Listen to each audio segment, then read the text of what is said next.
Hello, bonjour à tous et à toutes, me voici en direct comme tous les mardis, 13 h. Alors pour ceux qui comme d'habitude m'écoutent en replay, soyez gentils, mettez-moi un petit hashtag replay. Et comme d'habitude, mais je vous le dis chaque fois, s'il y a des sujets que vous voulez que j'aborde, ou si vous avez des commentaires, des expériences personnelles à partager, évidemment, c'est toujours enrichissant et puis de pouvoir lire vos commentaires, qu'ils soient en dessous de cette vidéo, ou alors si vous voulez me l'envoyer plutôt en message privé. Alors c'est vrai qu'aujourd'hui je voulais parler d'un sujet qui, en fait, en tout cas que moi j'ai déjà vécu à de nombreuses reprises. Pour ça je me suis dit, et j'ai déjà entendu certaines de mes amies ou des personnes de mon entourage me dire qu'ils avaient été confrontés à la même chose, c'est ces fameuses conversations qui nous épuisent.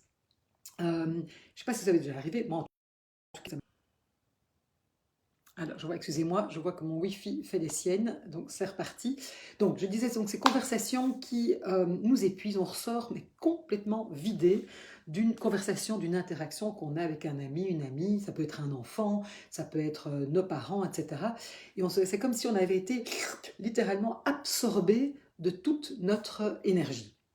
Euh, et moi, c'est très intéressant, moi j'appelle ça en fait quand je deviens le dépotoir émotionnel de l'autre. C'est-à-dire que l'autre, en fait, quelque part, littéralement me déverse tout son mal-être, ses difficultés, etc., sans se soucier si c'est le bon moment pour moi, enfin si c'est un bon moment pour moi, donc c'est typiquement la personne qui vous appelle ou qui passe chez vous, et puis qui commence et qui littéralement déverse tout, parce qu'elle est dans un état émotionnel ou qu'elle vit des choses difficiles, donc ça je ne dis pas le contraire, hein, mais cette personne ne prend pas la peine en fait quelque part de checker, mais est-ce que c'est ok, est-ce que toi tu es en mesure de recevoir ça. Euh, et en plus, ce qui est terrible, c'est que, et c'est pour ça que je parle vraiment de déverser, c'est que quand c'est comme ça, cette personne va parler, déverser, et ça part d'un besoin évidemment important pour cette personne qui vit quelque chose de difficile, mais donc c'est avec un flot ininterrompu, et en fait, il n'y a pas moyen d'en placer une, ou si elle ne s'intéresse absolument pas à savoir comment vous allez, ce qui se passe, etc. Et ce sont vraiment, à ce moment-là, moi j'appelle ça des relations à sens unique, c'est-à-dire que ça va vraiment dans un sens, et vous êtes là, et en fait, vous recevez tout ça, vous une espèce d'avalanche, et en fait, on ressort de là, ça peut être complètement épuisant. Enfin, moi, je sais qu'en tout cas, je l'ai déjà vécu, et pour avoir entendu plusieurs personnes me disent, mais c'est complètement épuisant, et donc, en fait, à un moment, c'est très difficile parce qu'on se dit, mais alors on en arrive à avoir des comportements en fait d'évitement, c'est-à-dire que j'ai plus envie de le ou la voir parce que je sais que ça va être de nouveau, elle va me déverser tous ces trucs, tous ces problèmes. Donc, qu'est-ce que je fais? Je ne réponds plus au téléphone, j'évite, etc. Ce qui évidemment est terrible parce que c'est peut-être pas la meilleure manière de répondre à ça, mais parfois c'est la seule technique qu'on pense qui est la bonne. Et donc moi, ce que je voulais vous partager, parce que j'ai lu un article voilà, d'une thérapeute américaine que j'aime beaucoup et qui parlait justement de ça. Elle parlait de déversement émotionnel, hein, et donc c'est intéressant. Moi, je parlais plutôt de dépotoir, hein, parce qu'on vient déverser tous ces trucs. Mais en tout cas, on parlait de la même chose. Et elle a partagé, en fait, quatre peut-être façons d'établir, donc en fait, comment on peut mettre ses limites lorsque l'on est face à une personne qui, justement, alors ça peut arriver une fois, mais quand encore et encore, on est vraiment là pour qu'elle vienne déverser tous ses problèmes, ses difficultés, etc. Alors, donc je vais vous les partager, il y en a quatre. La première phrase qu'on pourrait dire typiquement à une amie ou quelqu'un de notre famille, ça peut être notre enfant aussi, hein, qui vient et qui littéralement nous vomit tout son mal-être, toutes ses difficultés, c'est dire, d'abord c'est de reconnaître que ce que la personne en face de nous vit est difficile. Ok, donc c'est, je comprends que tu souffres, hein, je comprends que pour le moment ça soit très difficile pour toi. Et évidemment que j'ai envie d'être là. Mais là, maintenant, je ne suis pas dans un état où je peux t'écouter pour le moment. Ça, c'est vraiment important. Par exemple, typiquement, si je prends mon exemple, avec le métier que je fais, c'est vrai que toute la journée, de par mon métier de médiatrice, de coach, je vais recevoir des personnes, des couples, des personnes individuelles qui vont vivre des choses parfois extrêmement difficiles. Et donc, pendant toute la journée, je vais vraiment être dans une grande écoute par rapport, évidemment, à ce qu'on m'amène. C'est mon métier, voilà, Maintenant, il peut arriver que le soir, mais il y ait quelqu'un voilà, de ma famille, ça peut être, je sais pas, mon amoureux, mon enfant, une amie, etc., qui à un moment pourrait être dans cette espèce de déversement émotionnel, mais que si j'ai une journée très difficile, eh bien, je ne suis pas en état à ce moment-là de pouvoir être pleinement dans l'écoute. Et donc, c'est important de pouvoir poser ses limites. Et donc, par exemple, typiquement, de dire, c'est pas que je ne veux pas t'écouter, c'est pas que je ne comprends pas que ce soit difficile, mais là maintenant, en tout cas, j'en suis pas capable. Ok, donc on verra après, hein, c'est pas toujours facile à faire, évidemment. Deuxième possibilité, deuxième phrase, deuxième petite chose qu'on pourrait dire, c'est par exemple, écoute, si c'est quelque chose, hein, je pense notamment à une amie qui m'expliquait qu'elle a une amie qui va très mal, mais ça fait des années que ça dure, des années qu'elle essaye de l'aider tant qu'elle peut, des années qu'elle l'écoute encore et encore. À un moment, ça pouvoir mettre aussi, c'est lui dire, écoute, tu sais quoi, là j'ai été là pour toi autant que je pouvais. Mais là, je pense que ce qui se passe là maintenant, en fait, ça dépasse ce que moi je peux, en tant que personne, gérer. Et du coup, est-ce que je peux t'aider, par exemple, à trouver un thérapeute, une thérapeute, un coach, un groupe de parole, quelqu'un en fait qui pourrait te soutenir parce que là, moi, je suis arrivée à ma limite. Oui, donc, deuxième possibilité. Euh, Troisième possibilité, pour, justement, je pense de nouveau à ce cas de ce que cet ami m'avait partagé, donc quelque chose qui se répète encore et encore depuis des années, c'est écoute, je me rends compte que ça se répète, cette situation se répète encore et encore, tu viens à chaque fois avec les mêmes choses, je vois que c'est très difficile pour toi.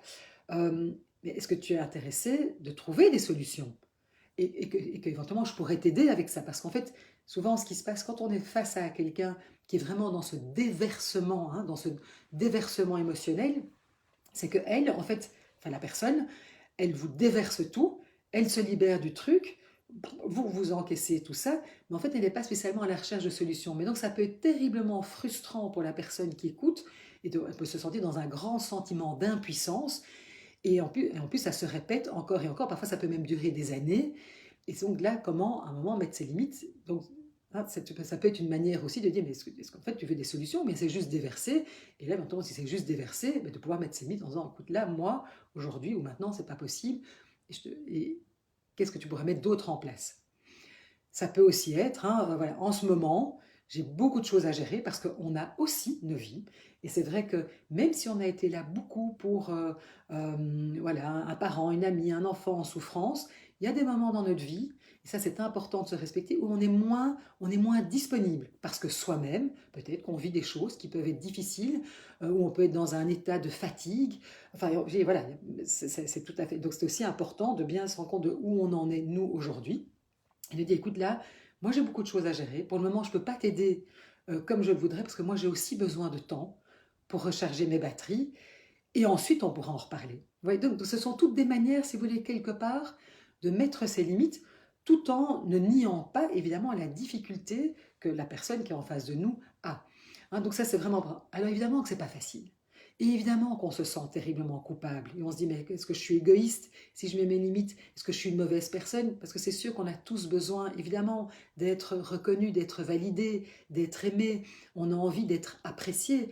Et en faisant ça, en mettant nos limites, évidemment, on peut se dire, oh, mais comment l'autre va réagir? Est-ce qu'elle va m'en vouloir? Et donc ça, c'est vraiment quelque chose qui est profondément ancré en nous. Et c'est évidemment pas facile. Mais on le voit bien, malheureusement, ce qui arrive, c'est que si on ne fait pas ça, hein, parce qu'on a peur de déplaire, c'est qu'à un moment, on en a tellement marre qu'on en vient à faire des choses bien pires, c'est-à-dire à un moment nier la personne, l'éviter ou carrément couper les ponts. Et c'est dommage, alors que peut-être qu'en mettant ses limites plutôt en prenant soin de soi, et c'est pas qu'on veut dire je ne veux pas t'aider, mais c'est à un moment se dire mais où se trouvent mes limites par rapport aux difficultés que l'autre vit, et peut-être aussi ok, de ne pas être justement, comme je le disais, le dépotoir émotionnel de quelqu'un.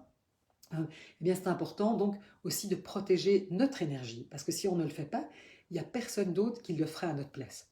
Alors une autre chose, par exemple, que moi j'ai appliquée, ici je pense typiquement à voilà, la situation d'une amie voilà, que j'aime par ailleurs énormément, hein, donc ça n'a rien à voir avec l'amour qu'on peut porter à la personne qui déverse ses problèmes, si c'était une amie qui vivait des choses voilà, qui étaient difficiles, mais c'est vrai que je me rends compte, et c'était une période pas facile pour elle, mais que typiquement, ben, elle arrivait chez moi et c'était vraiment ça, c'était à sens unique.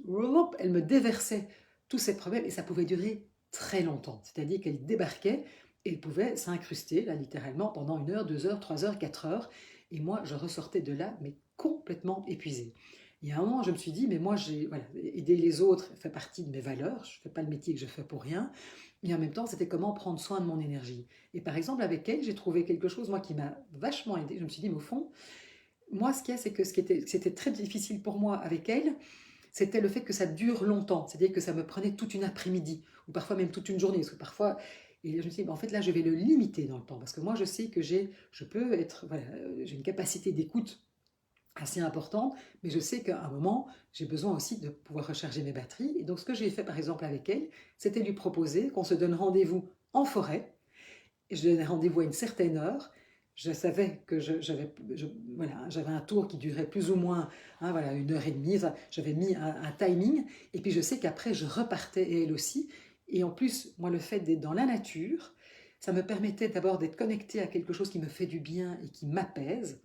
Et donc, ce qui veut dire que j'étais dans un environnement déjà qui était très agréable. Donc, elle pouvait m'expliquer, quelque part là, c'était vraiment me déverser. Donc, j'étais complètement dans l'écoute, mais en même temps rechargée par l'énergie de la forêt. Mais je savais aussi qu'il y avait une limite. Et ça, c'était important pour moi parce que, quelque part, je savais que voilà, j'allais pouvoir être tout à elle, mais qu'il y avait une fin et qu'après, j'allais pouvoir passer à d'autres activités, etc. Et en même temps, elle, ben, son besoin de pouvoir déverser, de pouvoir voilà, me dit tout ce qui lui arrivait était rencontré. Voilà. Donc ça, c'était ma petite, par exemple, technique que moi j'avais trouvée pour quelque part prendre soin de mon énergie, parce que je m'étais rendu compte qu'il y a des moments où vraiment, vraiment littéralement, je ressortais de là, j'étais littéralement lessivée. Hein, donc, voilà.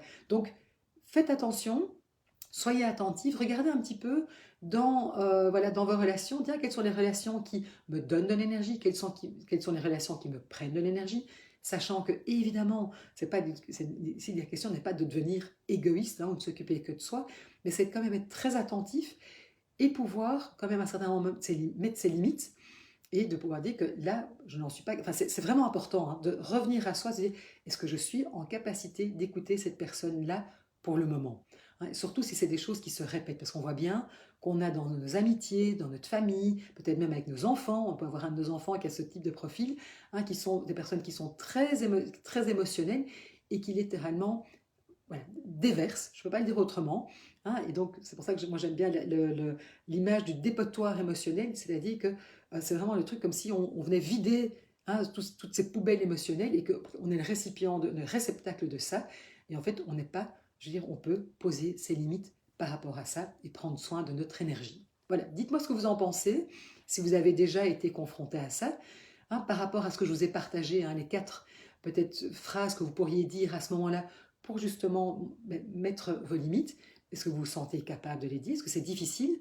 Parce que n'oubliez pas, c'est que malheureusement, quand on ne le fait pas et qu'on attend trop longtemps, c'est là que malheureusement parfois on coupe et ça peut couper des relations, des amitiés et c'est bien dommage parce qu'au départ, c'est pas ça dont on a envie.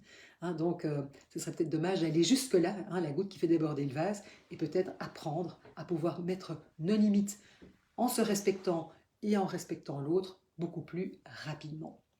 Voilà ce que je voulais vous partager et dites-moi ce que vous en pensez. Je vous dis à la semaine prochaine.